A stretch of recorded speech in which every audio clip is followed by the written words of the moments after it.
else.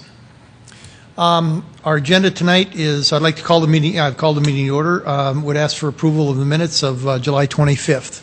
So moved, Erpenbach. Second, Anderson. And are there any questions about those? I would ask for yes votes for approval. All in favor? Aye. Aye. Opposed? Motion carries. Our agenda has 4 items on it today. We will start with the zoning amendment defining country clubs allowing for special use. Jeff Schmidt. Good afternoon. Jeffrey Schmidt, representing planning staff on the items. This is really a twofold proposal.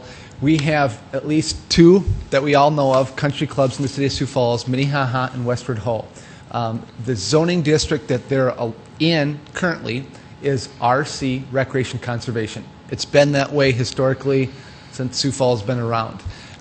In the RC zoning ordinance that we currently have in place, the country club is not a defined use.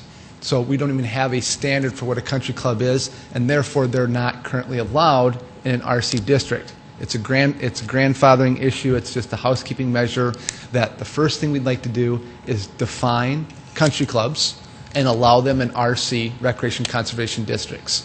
So that would really help us now and in the future if they ever came in and did a parking lot expansion or they were doing an accessory building, and again, we're not here, and someone looks at it and goes, well, you can't be in that district because you're not allowed. At that point, they would. So that's really kind of pertinent. The second item that we bring within this is what are they allowed to do? Again, since they're not defined, since we don't know all the different issues that they have at a country club, I mean, the obvious ones is they have a banquet hall, they have dining, they have a golf course, they have swimming pools, they have tennis courts. But as part of that clubhouse facility, they also serve alcohol, and they would like to sell alcohol. It's a request that's in, so it's the second aspect that we're also looking at, and it can be included with the first part, or you can separate them and only do one. So. Okay. And go ahead. Are there any questions? If I could. Councilmember Erpenbach. My one question was, and I didn't print it out for me and didn't bring my laptop, but the question about, there's a statement about like incidental retail. Correct. And that's where you add that alcohol. I wonder, I'm assuming, not being a member of a country club, but I think they have like pro shops too. Do we need to help them define that as well? Is that another sticky area that we need to help with? Yes, because it's retailing. So that was our intent, is to add, such establishments may include incidental retailing. Again, their main emphasis isn't, there's not going to be Dick's Sporting Goods, they're not going to be Shields, but they have and that's again why Don Kearney's here from our Parks Department. I've looked at this as, okay, if in the future Elmwood would be sold and become a country club, well, they'd still have a clubhouse, they'd sell tees and golf, well, no, you can't. Well, why not? I mean, it's not in there. Yeah. You got it in incidental retail. It's secondary to the main point of having the clubhouse. So that's basically why they have the dining also. It's not main emphasis of dining, it's to be the banquet hall, the club, the facility. And the change then would be to make it a C2 rather than the recreational, correct? To allow it in recreation as the main location, recreation conservation, but I also looked at, is there another, they're not in C2 right now, but is there some place, we probably don't want to ag, we don't want it as office. I went, C2 is kind of that general commercial. You could probably, if someone came in and started a whole new club, would we say, no, you can't have it in C2? You can only have, I tried to give them an option. Mm-hmm. Okay, thank you. I've never heard of one wanting to come in, but I tried to think way down the line. Tried to plan. Other questions? Yes, Councilman Anderson Jr. But the specific reason they are asking for this change is they want to do off-sale? Correct. Yes. And again, Ricardo was here from Westward Ho. He had to go to his board meeting at 5:30. His intent, and again, he can explain it better at a future meeting when we're in front of City Council. They have anniversaries, wedding parties out there. They're serving wine, they're serving alcohol, and someone goes, that was a great bottle of wine. Can I get one to go? And they go, no, we don't sell wine. So then he would be able to say, yes, I'll put it on your tab, and you can, otherwise they go, no, you got to go down and buy it somewhere else. So that's his intent. Any other questions?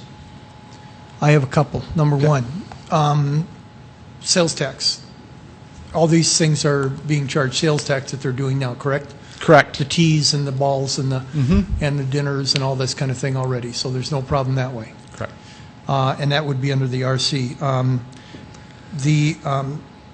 So what you are proposing to do then is to come up with a redesign, if you will, or another segment under RC that would define country clubs specifically, Yes. so that there would not be a chance of somebody coming in from the Elks Correct. and trying to get under the same ordinance Yes. or the same zoning situation. Correct.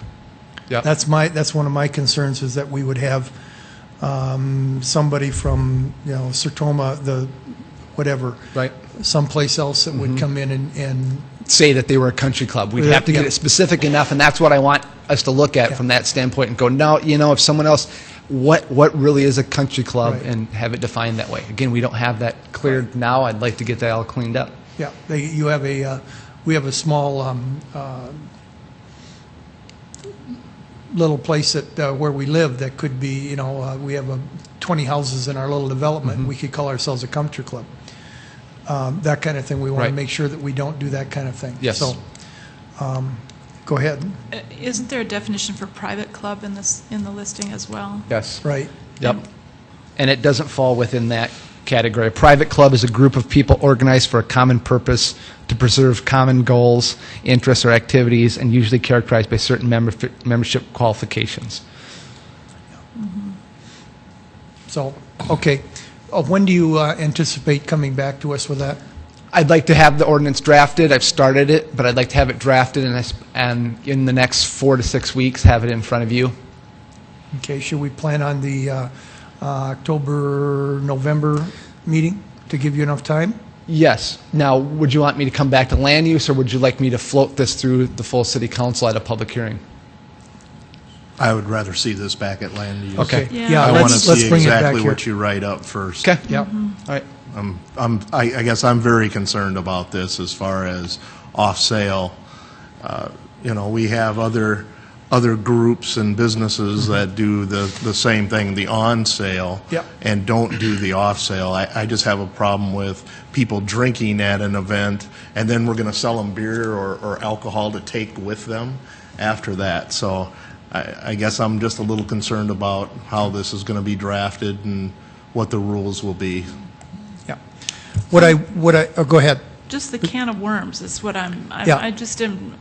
I can't get my head around who else could come to us and say, well, what about us? Yeah, it just, there's something that, I understand where they're coming from, but I also see some other things out there that, there's just something that we need to really look into this stuff, and I think this is a place to come Right, and first. again, that's why I'll try to get it drafted so we can see it from a two-pronged perspective. Just Good. first, we need to define these and allow them, and then what can they do? Right. Thank you much, Jeff. Good. Appreciate Thanks, it. Jeff. Thank you. They'll be back in November, at the November meeting. If I will offer you this, Jeff, if you have it ready. Do you have any idea the agenda in October at this point, Denise? I could take a look at it in October if we're not too full. Okay? Thank you. Shauna, next up is licensed manufacturing home ordinance amendment proposal. And we've got that in front of us. Thank you, Councilmember Rolfing. My name is Shauna Goldammer, and I'm the zoning enforcement manager, your zoning enforcement manager. What you have here is the final draft of the proposed manufactured home ordinance. The process to update this ordinance began earlier this year. We had a situation where we had issued a placement permit for a new mobile home, and it turned out upon inspection that that mobile home was not habitable. And as staff reviewed that ordinance, we found that need for clearer language about placement permits, initial inspections after the permit is issued, and when necessary, the revocation of that issued placement permit.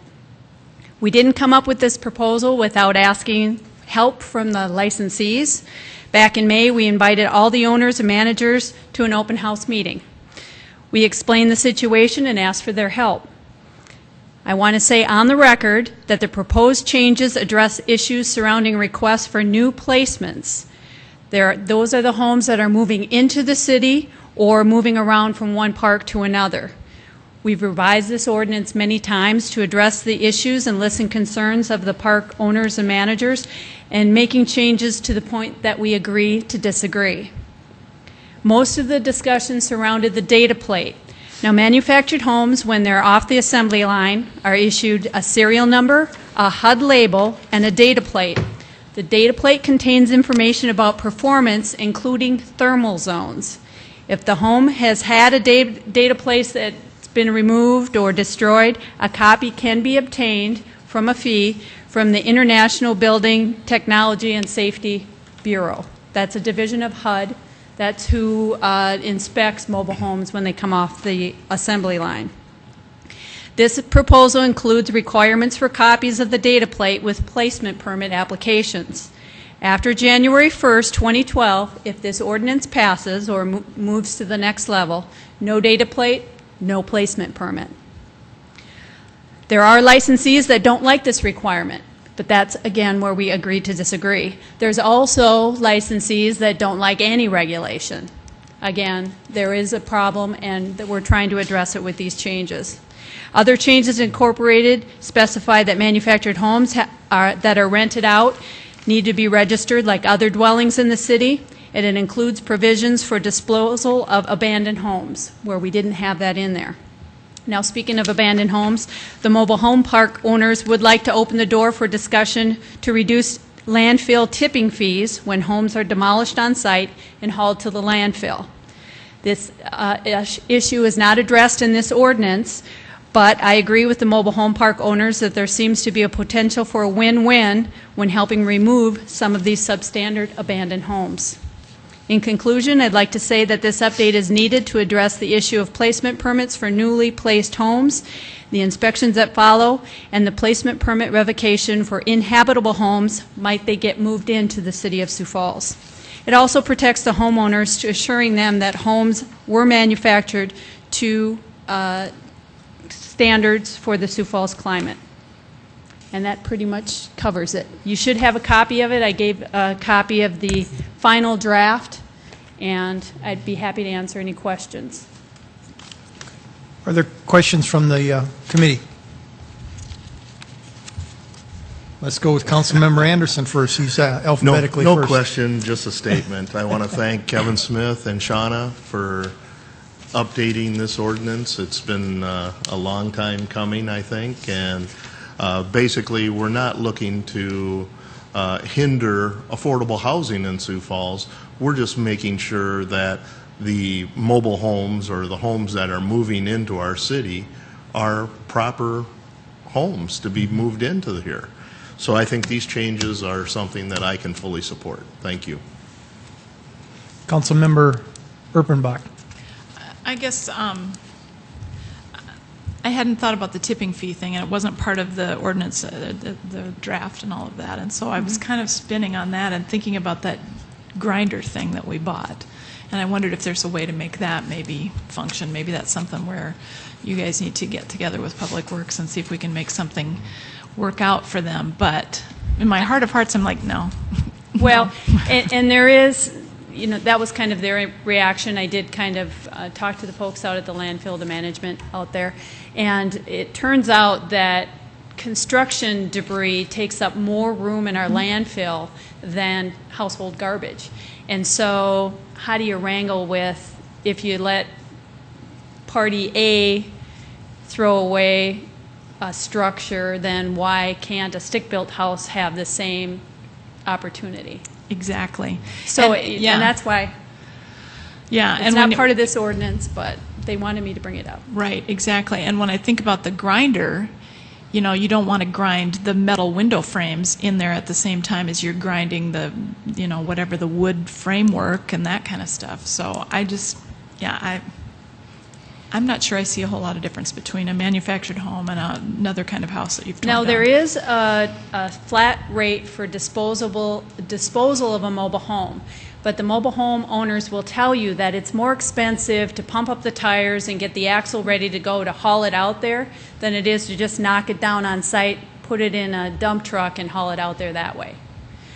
So there is, more cost effectiveness, according to them, to just knock it down on site than mess around with pumping up the tires and making sure the axle is road weary. Well, excuse me if I can reply to that. Go ahead, Kent.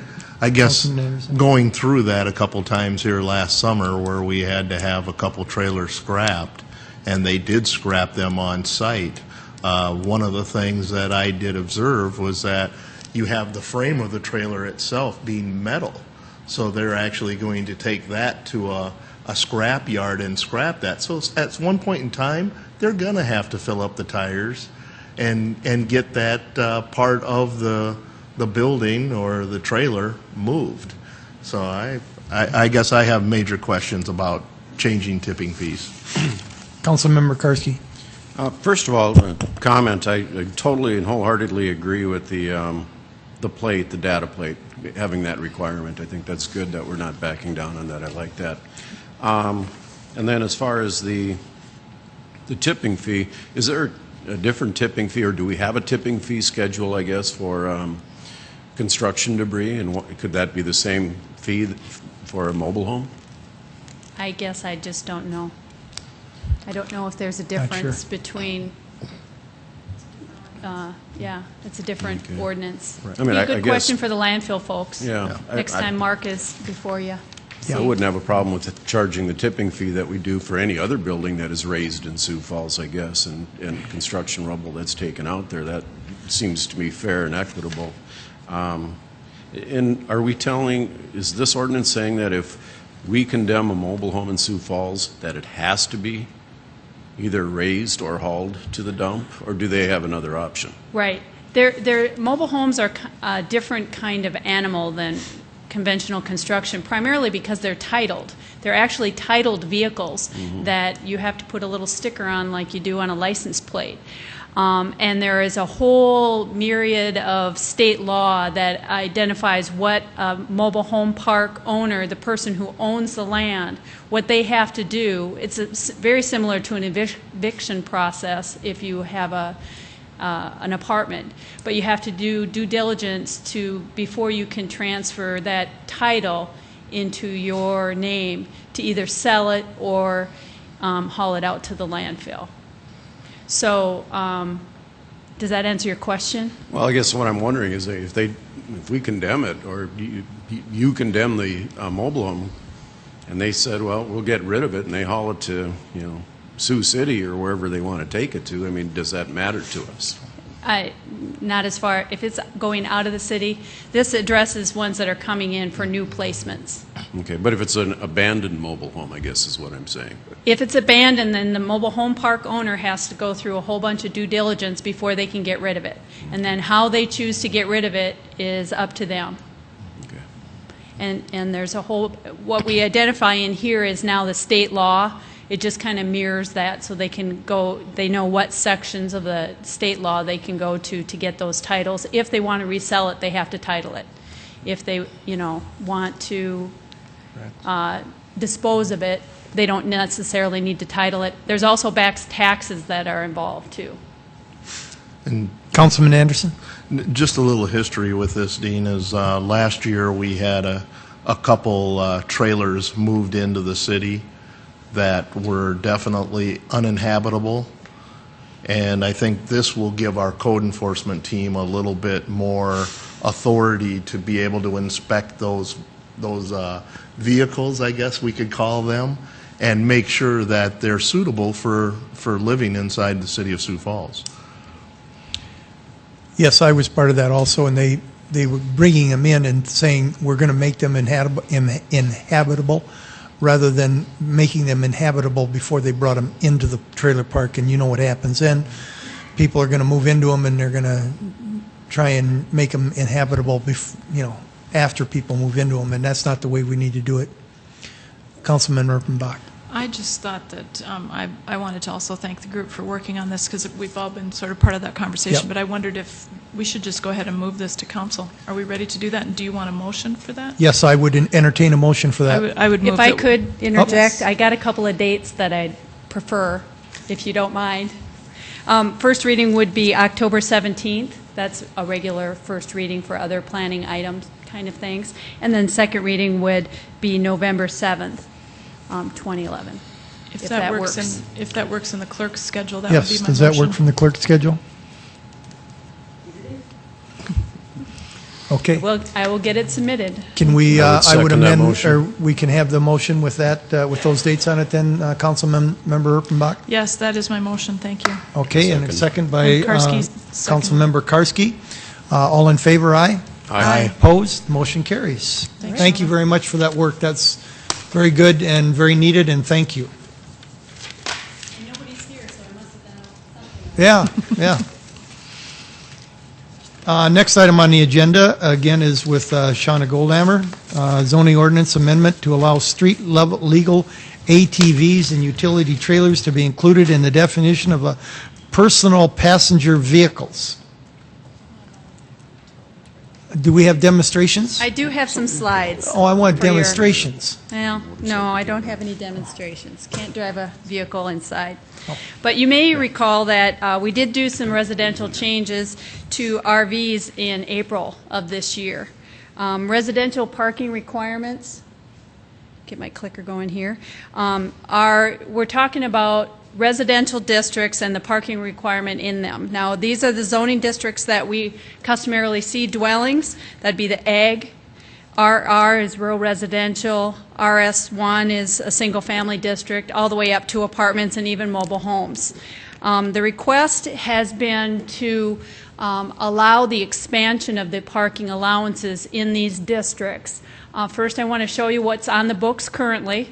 And then second, give you some examples of how this would be implemented if an ordinance was proposed. I'm not proposing any ordinances, I'm just kind of telling you what the current conditions are and giving you some examples today. Currently in the definition, ATVs are considered recreational vehicle. Now in zoning, when we talk about motor vehicle recreation, and you'll find that under the M's, not the V's, not the R's, not the C for car, but M for motor vehicle. You can see that we talk more globally about what a recreational vehicle is in zoning. It includes a lot of different things, including ATVs, boats, snowmobilers, trailers, motor vehicles. So we're talking about more than just campers or travel coaches. When we speak in zoning about recreational vehicle, we're talking about the grand scheme of RVs all-inclusive, including travel trailers. Okay? Also, we have motor vehicle personal passenger. And that's any car, pickup, or van that's designed to facilitate personal passenger travel. Somebody asked me today, where do motorcycles fit in? And I would say that's a customary vehicle for personal passenger. But specifically, ATVs are included in the recreational vehicle ordinance definition.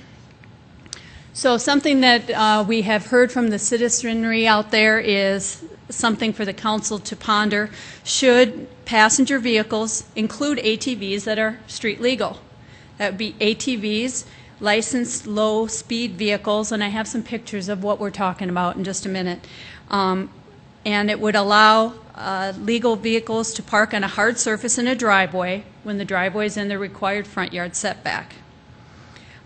Also, another component of this is should trailers, utility trailers, be allowed in driveways in the front yard.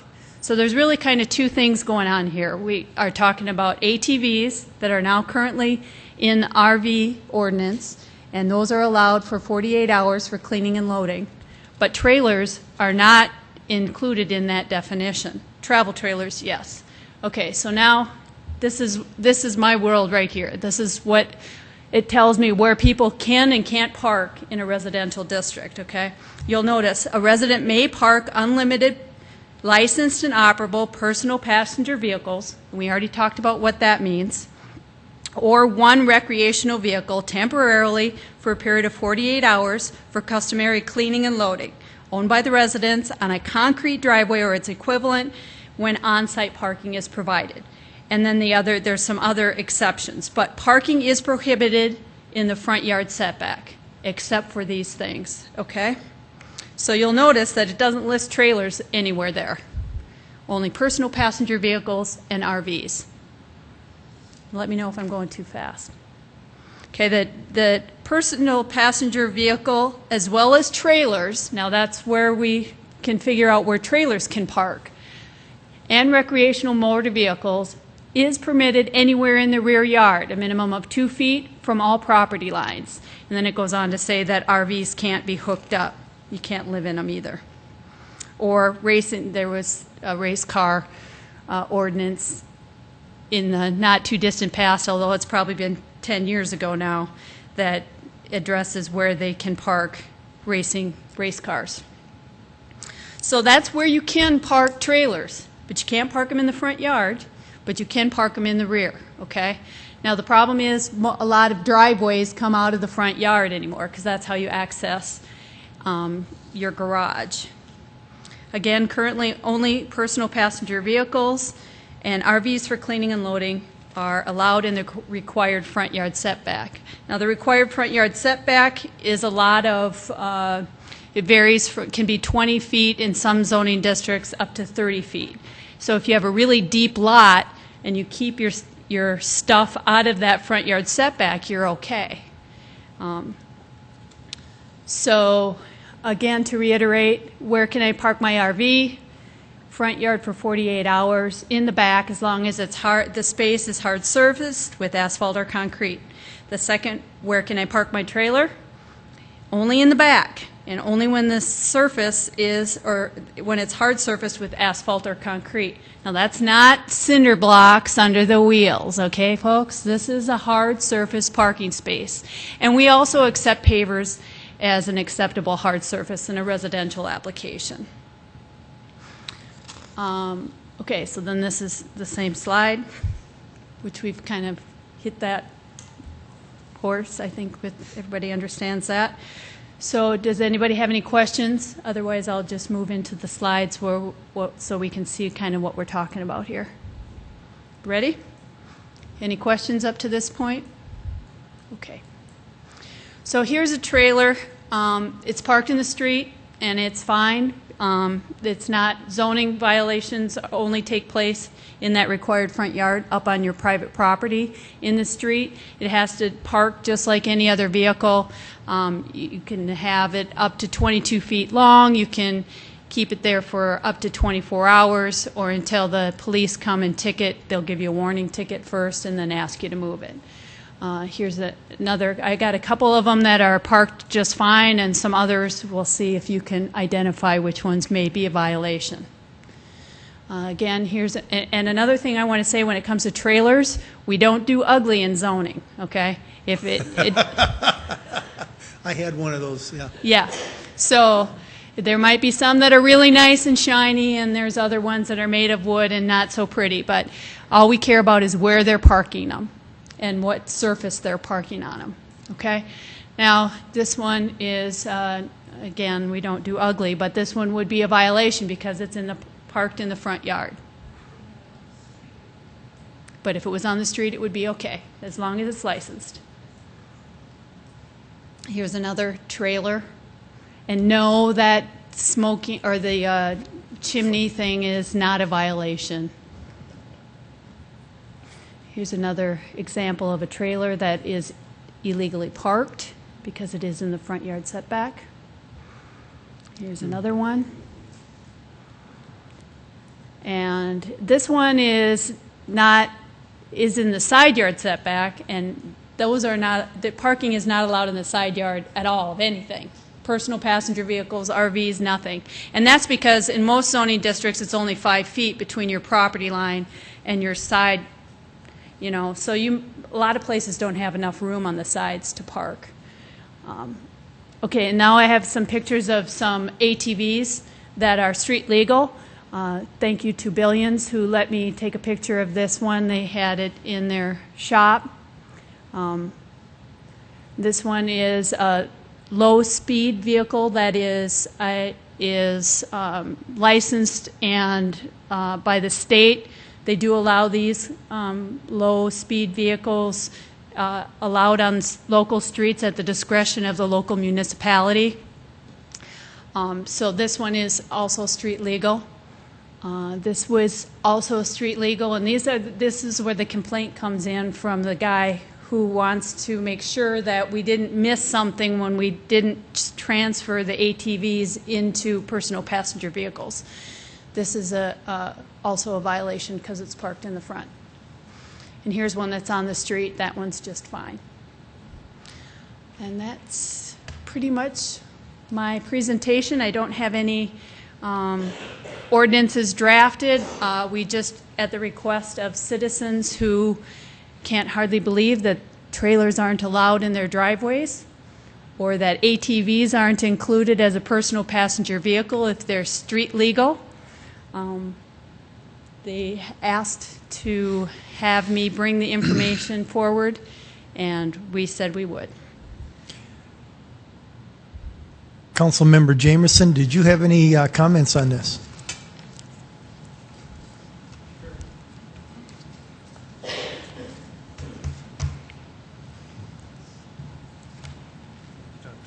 All right.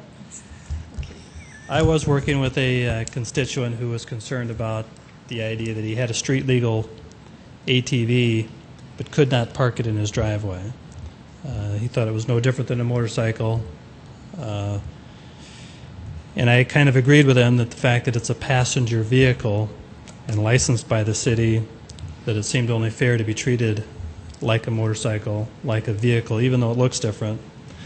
And then some states, it seems crazy that we would even consider this, but in the fact that they're licensed and they are a passenger vehicle, it seemed only fair, and it seems like a minor change in the ordinance to include them into a passenger vehicle, like we might the motorcycle. Don't even have to say it. It just, because it was excluded, we need to unexclude it, with the caveat that it's street legal and licensed.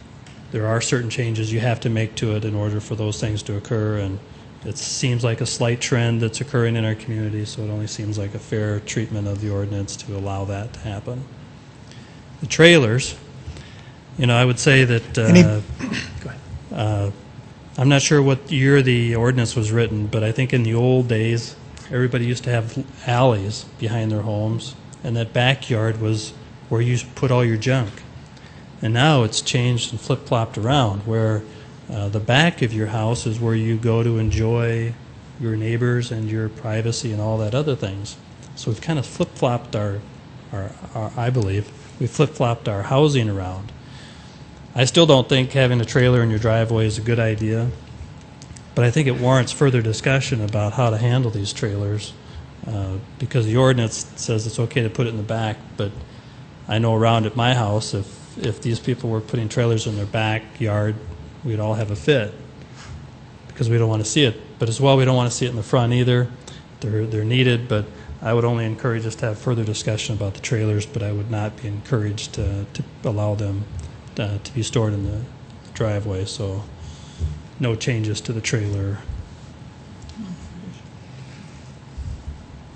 Comments by, Interesting that you say that, though, about the trailers, because my observation was, we were kind of talking back and forth here, my observation was that I thought the ordinance should be the exact opposite of what it is for trailers. You should allow them in the driveway and not on the street, because they're hazardous on the street. There's one on my street where it's so small and it sits on the street all the time. How many times has it been hit? I have no idea. But it's like, if it could be in the driveway, great. But I you're believe the saying that- ordinance is 24 hours for that trailer to be parked on the street, so it should be moved. Even though the guy's probably storing it there, it should be moved. Right, and, exactly. right. I think if you just wind up with them in the driveway, you're gonna find everybody storing stuff there, and it'll just deteriorate the neighborhood. But that's just my opinion. Yeah, Interesting. Ugly doesn't count, right? right. I like that. That was We pretty don't good. do ugly. We don't do Yeah, ugly. we don't do ugly. Too ugly. Councilman Karski? I guess what I'm seeing is this on the street legal ATVs, that it's more of a definition issue than an ordinance issue, and I don't know if I'm sure the definition is part of the ordinance, correct? So to change the definition of a vehicle that's licensed for passenger travel would seem to fix that problem. I mean, if we're going to allow them to be licensed and driven on our streets, they should be allowed to be, parked there, I guess, is what I would think, or in the driveways. And as far as the trailers go, yeah, it's one of those, I don't want to see them on the street in front of my house for weeks, and I don't want to see them in my, neighbor's driveway. It doesn't do anything for the neighborhood, I guess, so, yeah. Councilmember Anderson. I think I'll agree with Greg and Dean on this too, is that as far as the ATVs, I think that definition needs to be changed. These are a passenger vehicle similar to a motorcycle. But the trailers, I think when that ordinance was passed, I think it was passed due to the fact that it was out of control as far as where trailers were being parked on driveways and the front yards and things like that. So they were trying to basically make our front yards look nicer also. So I wouldn't support any change for the trailers, but the ATVs, yes. Other comments? I have one, and I'm wondering if we're not going to open up a can of worms with the whether or not ATVs should be allowed on the street again at all. There's a definition of street legal, though, correct? There's a definition of street legal. It right, has to meet that to be licensed. By opening this thing up, I wonder if that's not what we're going to do. And That's a because there are state people law, in this though, right? town who don't believe that they should be on the street at all. But isn't that determined by the state, That's not a by state the law. city? Is that a state? Yes. Okay. I think what Or you have is to that- do is put it in there, street legal ATVs in the Yeah. personal passenger vehicle. Still leave it in the RV, or in the RV definition, but add it also street legal ATVs Okay. in personal passenger vehicle. I guess I would prefer even to go beyond that and say licensed, legal, licensed for use on the street Yeah. instead of just saying street legal, but actually licensed for Yeah, and use it on the does street. say in the definite, or where you can and can't park, or what you can and can't park. It does say licensed and operable. Let me get to that, Oh, that's good. right there. Unlimited number of licensed and operable. So it's personal passenger vehicles that we're trying to say, yes, these personal passenger vehicles would be okay, if that's what you want. Yeah. The way that the law is set up right now, my brain is about messed up here. The trailers are exactly the opposite of the RV and travel trailers. They're actually allowed in the same place in the rear yard. RVs are allowed for a period of 48 hours in the front, but trailers are only allowed in the rear yard. So those ones that you saw in driveways, those are violations. Those would be ones that I would issue if I saw those. They have to be, yeah, but the I would issue a RVs notice are allowed in the driveways. for a period of 48 hours Right. for cleaning and loading. Correct. I'm just wondering if it might be easier to have them uniform, have that trailer situation uniform. If we have you know what I'm saying, the travel trailer and the trailer situation uniform for 48 hours. And that way and I agree with what you're saying, Councilmember Erpenbach, that you get some trailers out there and all of a sudden it's dark and you're running by, and some of those don't have reflectors or anything on them, and you run by and you could knock into those pretty easily. And getting them off the street, I think, is more important than the ugliness of them. Most of the ugliness of them is in the ugliness of the trailer itself, not where they're sitting. Because if they're ugly, they're going to be in the driveway ugly, or they're going to be in the street ugly.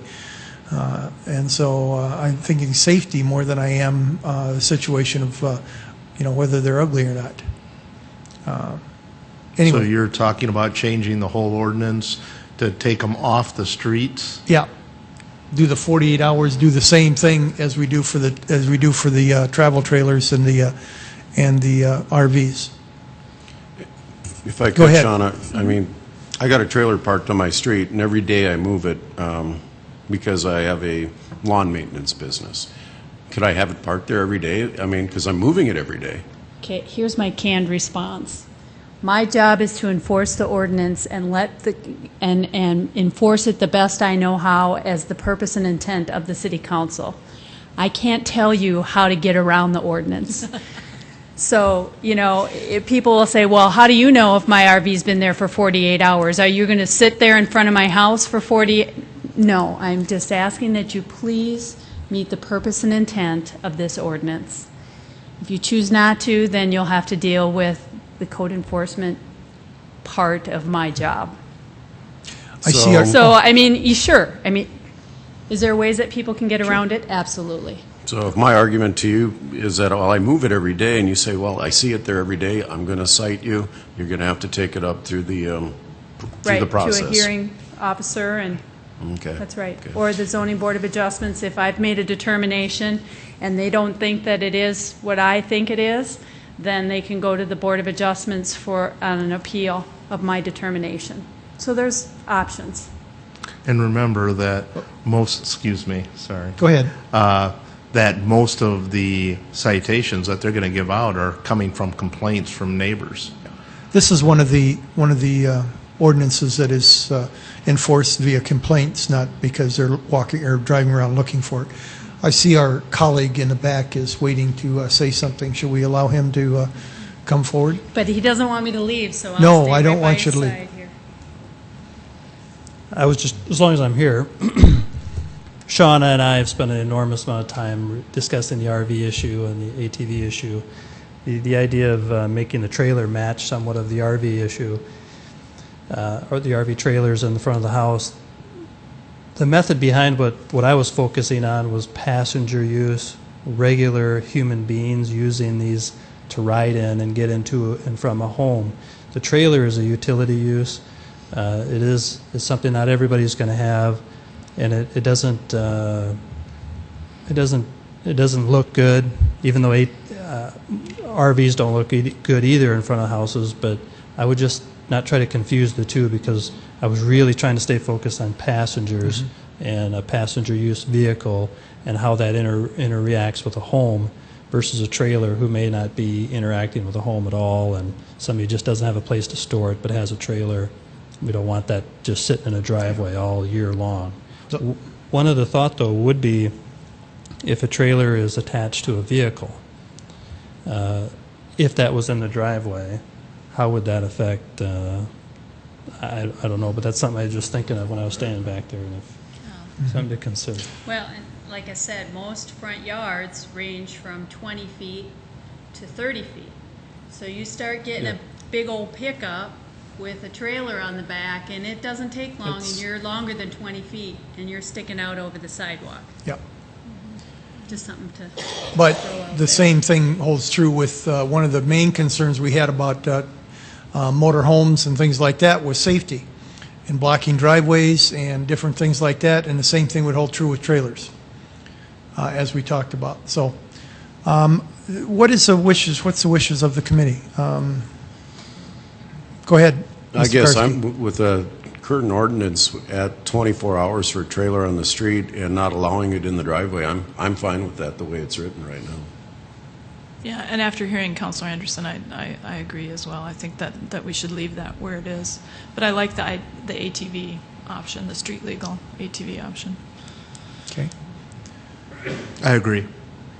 Could I direct you then to come back to this group next month with an ordinance That's an with easy that? fix. Yes, I can prepare an ordinance for you and have it for your.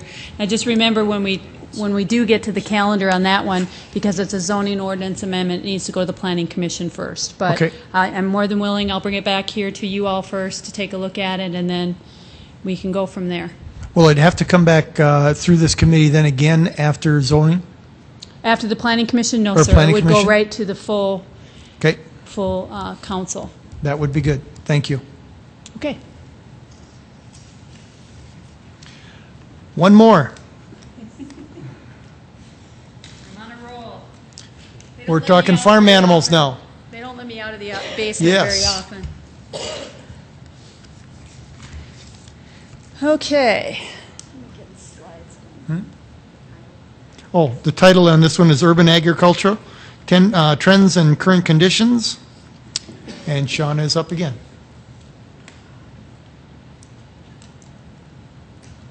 And it's funny how things work out. You were just talking about rabies shots, and now here we are ready to talk about urban agriculture. Urban agriculture includes plants and animals. This is not a new topic. Sioux Falls is not alone in this issue. There's a lot of urban areas that are kind of grappling with what to do with urban agriculture. And urban agriculture can be both plants and animals. Really, urban agriculture has been around for a long time. I came across this slide in sustainability, and it wasn't all that long ago, although probably our parents, maybe our grandparents, who were encouraged to garden and provide your own food source to lessen the cost of food production in the United States. So urban agriculture, Uncle Sam says garden, and horticulture has been around for a long time.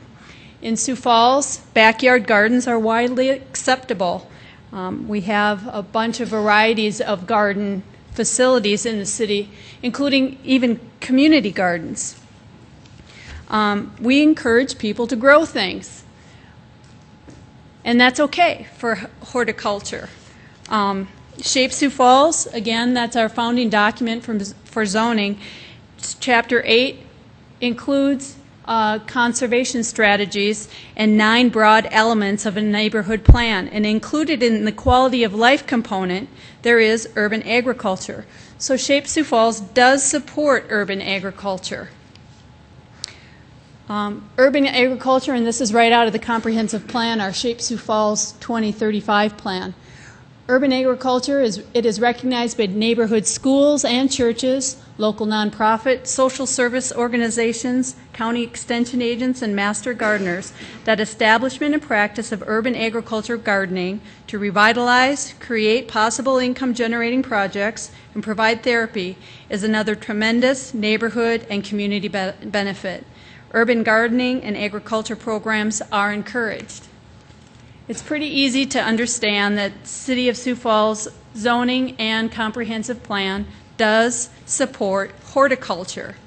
In the Ag, RS, RD, RA, these are all residential districts, you can have accessory buildings for a non-commercial greenhouse, as long as it doesn't exceed too big of a size, 25% of the ground area, or bigger than the main building. You can't build a garage bigger than your house either, by the way. Also, it does list in there, and it supports vegetable or flower gardening. Animals, however, are a component of urban agriculture, but Shape Sioux Falls isn't so clear on this one. Not much has changed in zoning. Now this is what it is currently in the accessory use definition in residential districts. We do allow raising and keeping of small animals and fowl, that's chickens, okay, but not on a commercial basis or on a scale objectionable to neighboring property owners. Okay, so it has something to do with a scale that's objectionable, and it clearly cannot be for a commercial basis. That means you're not selling the eggs and you're not selling meat. But the other component I want to show you, in the 1936 code, okay, we did have an ordinance that addressed fowls in the city. And no person shall keep ducks, geese, chickens, or other domestic fowl at large. You had to keep them 25 feet away from any dwelling or house or store or building used or occupied as residence, or within 25 feet of a church or public building. So there was a point in time where we had very strict rules regarding keeping of fowls in the city. Now, in the 1950s zoning ordinance, and by the way, in the early 40s, we had the dark period in zoning. The mayor decided that we would just suspend and not have zoning. So there was a point in time in the dark period of the zoning and land use regulation. But in 1950, we did have another ordinance. But you'll notice that and I don't know if I have a clicker, but or a pointer, but it says that the keeping of animals and fowl, but not on a commercial basis or on a scale objectionable to adjacent property owners. That should sound kind of familiar because that's exactly how it is in 2011 in our ordinance today. So nothing has changed, but the city certainly has changed since 1950. Now, we do have another whole separate chapter outside of zoning for the keeping of animals. We talk about keeping of animals, but not as a nuisance. If you take care of the nuisance, then you can keep your animals. We don't allow things like abandonment of animals. Hunting is prohibited in the city limits unless you're doing a deer thing, and I don't know much about that. But the number of pets is limited to 4, except birds and fish. Okay, so does that mean I can keep more than 4 chickens if they're my pets? And I'm not here to tell you you can eat your pets, but I'm just saying. There is also agriculture, but the attorneys look at this definition and go, whoa, that is way too broad. That incorporates a lot of stuff. Now, if it is at a scale that is objectionable to the neighbors, our stance has been, then that must be agriculture. And agriculture is not allowed in a residential district. Now, there's going to be folks that want to keep agriculture and chickens. I do have a constituent out there that orders them in the spring, and to be guaranteed that they don't get roosters, they have to order them 24 at a time, and they keep them in their laundry room until they're old enough to be set loose on their residential lot. And then they butcher them as they get old enough to provide the meat for the family. Now, in the agricultural world, in the APA, which is our national association, the American Planning Association, will tell you that cities can be squeamish about permitting livestock but limited number of chickens and bees rarely causes a nuisance. And that's from this urban agriculture zoning practice that I receive the publication on a monthly basis. So this is not, anything that isn't being discussed nationally, how you handle it. Unfortunately, I'm going to conclude today with a lot of questions and not too many answers. And I'm going to ask that you please provide us answers because we need your help. What are the possible urban agricultural activities that we want for our city? What can be allowed in a widespread way with little controversy? What can be allowed but can be controlled? What can be allowed but only in some places? Are there some places where specific activities should be particularly encouraged, like the community gardens? Because technically, if it's zoned residential, you can't just grow crops on that lot. Who are the likely participants, and how do we foster positive relationships? With that, I would be happy to answer any questions for you, if I know the answer. Well, she leaves us an interesting dilemma. Yes, Mr. Karski. We talked a lot about chickens. What about other small animals? Like You want to say goats, Yep. then that's okay. Again, keeping of small animals is allowed. Large animals are clearly defined to be things like horses and cattle and that kind of thing. And we do have zoning districts, by the way, in the city of Sioux Falls where keeping of horses is acceptable in the zoning ordinance. There are other places that just say keeping of small animals and fowl is allowed as long as it's not for a commercial basis and not at a scale objectionable to the neighbor. So it has to do with how many. So we've always kind of used the 4-pet rule for determining what's the appropriate number. And so far, that's worked for people. But again, like other communities, we're struggling with, okay, what is the magic number? Is there a magic number? There's a wide variety of how to handle this. There's some, like Wichita, Kansas, you license everything that you keep, and you can only have like 4 goats, but no billy goats, only nanny goats. But you can only have, you license those animals just like you do a dog and cat to make sure that they're vaccinated. I don't know what you need to do to a chicken to make sure that it's not fostering disease. I mean, but yeah. So yes, they are allowed in the city of Sioux Falls if it's deemed a small animal, and a limited number of pets are allowed. Ma'am, did you want to speak to anything here? She does. She's here to talk about animals. I think this would be a good time to hear, to listen. Council members, If you could give us your name. Cheryl Wallen, Okay. and I personally believe that, Speak this down for you, Cheryl. sorry I'm short, we need an ordinance in place in the city of Sioux Falls banning livestock from being kept. And this 4-animal thing, the problem is people can come up and say, well, so I've got 4 animals, so I've got 4 chickens, they're pets. I've got 4 goats, they're pets.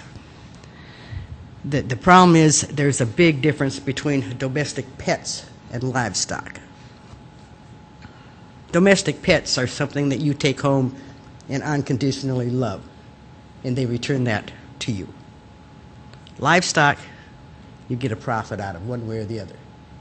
Whether it's gathering the eggs in the morning or finally getting the meat off of them. Nobody, I can guarantee you, nobody wants the cow or the pig next door to them. I'm sure you people would agree with me. Nobody wants chickens yapping in their backyard. And it's ironic, we have a problem with slums in Sioux Falls, and it's a growing problem, and I see it twice a week. And I never realized how big the problem was until I started going out and working for the police on a voluntary basis and seeing the things that I'm seeing. And we could accelerate that slum problem big time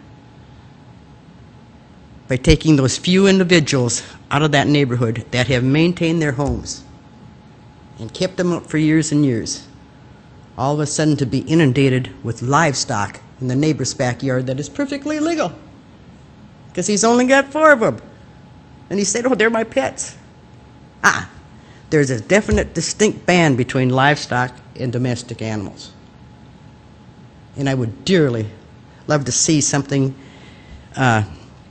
get put into effect real suddenly to ban this practice, because word of mouth, it's catching on. There's a lot of chickens in this town, a lot of them, and there's a lot of complaints being issued about them. And it's just gonna roll from one thing to another. We're gonna have one problem after another if it's allowed. It should be disallowed. There needs to be an ordinance put into place right away banning it. Thank you. Any questions for Ms. Wallen? Yes. Can you, without giving addresses and whatnot, can you give us some examples of what you've seen? Are there, where are these chickens? What are you seeing when you're out and about? It's ironic, actually. I can't remember. It's a brand new, a fairly new residential area off of Sertoma in. It's west of Sertoma, in that area, where they have it's pretty close to the TLS road. And there's several people out there in these brand new houses that have chickens next door to them. So are they in a pen, or are they just running They're in the running backyard? around in the backyard having a good time. And then there's the problem with the goats. The whole town knows about the goats. And these goats are causing all kinds of problems, you know. Goats are not quiet. And goats are stinky. And they're livestock. And this goat thing, of course, the neighbors all complained about it and all this, and nobody wants a goat in their neighbor's backyard. This is Sioux Falls. If you want a goat, move out of town, buy 20 acres, and good luck to you in finding any. I've been looking for 20 years. So this person that had the goats, currently he got rid of them. But there is a definite possibility they're going to be coming back. And I think we need to eliminate the problem by getting an ordinance on the books, disallowing it. Councilmember Anderson? Well, I don't have any questions. I thank you very much for your testimony. I feel that this is something we definitely need to take a look at. I'm going to say the end of last week, I was out in the same area, but east of Saratoga, and seen 3 different backyards that had chicken coops. So it did catch my attention because I knew this was coming up also. And I think this is something we definitely need to address before it becomes a larger issue. Councilmember Karski? Well, most of the talk we're having here today, unfortunately, centers on my district. And, you know, we talk a lot about being a good neighbor, but I'm just looking at this or thinking about this, trying to get my mind around it. And do we start by ordinance defining what is an acceptable pet to have in Sioux Falls city limits? Is a pot-bellied pig an acceptable pet? Is a dog that's half wolf an acceptable pet? Is a python, Burmese python snake? Do we start listing all these things as acceptable pets, or do we start, how do we, I'm just trying to get my mind around how do we control these things, what's an acceptable pet? Or how do we define a pet? People with a pot-bellied pig, you talk about giving and receiving affection or whatever, if you want to call it love from an animal. Most people that have that pot-bellied pig would tell you that it's there. Same as with the dog. Do we start defining these things by ordinance, I guess, is the question. I wouldn't want my neighbor to have 2 goats running around their backyard. They are smelly, they're messy, they can jump on top of everything. I understand the angst that it causes, but I'm just trying to get my mind around how do we control it. That's exactly right, and I'm trying to get my mind around where we start with this. Thank you. Do you have any other comments? No, that's it. Thank you. Shauna, do you have any suggestions of where we might start with it? Can you get a hold of some sample ordinances from other cities in the area? I can. Or do you have them already? I have some, I don't have sample ordinances with me here tonight, but I have some good ideas of what communities to go to. It kind of depends on what your approach would be. If you're talking about changing the ordinance like you had indicated for the keeping of animals and defining what are appropriate pets or what is a domestic pet. Don't forget about rabbits and guinea pigs and, except for birds and fish, but did that mean chickens, all these kind of what's things. A bird, what's so a that fish, might be a good battle for the Public Services Committee, because that's more in the keeping of animals. In the urban agriculture, as far as the horticulture, we can get our head around that in zoning what's based on the Shape Sioux Falls stuff. But the keeping of animals is a separate ordinance from zoning and land use. The keeping of pets is not really a land use as much as except when it gets to that scale, and we can figure out maybe where urban agriculture and the keeping of livestock is appropriate if it's got an acre lot, and you can keep the stuff contained in that acre lot. There's a lot of different possibilities. Why don't, go ahead, Dean. And along, kind of, you're switching gears a little bit with us, and I appreciate that, but getting back to the land use issue, I guess, with the urban agriculture, I guess what I'm thinking is, or what I'm wondering right now is there an ordinance that says that only so much of a residential lot can be used for growing a garden? I mean, if I wanted, could I plant corn in my whole lot? Yeah, you could. In the front yard setback, there's a requirement for 90% living ground cover. Now, it doesn't say that as long as it's growing, we don't care what you're growing. When I lived down by Riverdale Park, there was a guy who had his front yard all to flowers, and his backyard was all vegetables. Corn, I mean, everything. He didn't have any grass. And that was acceptable because the front yard was living ground cover. And I know an individual who, where I grew up, his philosophy is I can't eat the grass, so my whole yard is going to be a garden. And I just was wondering, that is acceptable by our current ordinance, is what you're telling me. Yes. Although the attorneys are a little bit squeamish because if you look at that agricultural definition that I showed you earlier, it's pretty broad. And then do we need to kind of narrow it, defined for what is acceptable in a residential district instead of just an accessory garden? I mean, if someone wanted to grow on a vacant residential lot in kind of a declining neighborhood, technically today you couldn't do a community garden just without a house on it. Because in a residential district, single-family dwellings are what's allowed, not agriculture. So if without that house to be a primary use, technically you would be in violation of the ordinance. Yes. Two questions then. First, it looks like a community garden across the street from a Vera Hospital, across Cliff Avenue. Yep. Legal? Not legal? It is not legal. That's what I thought.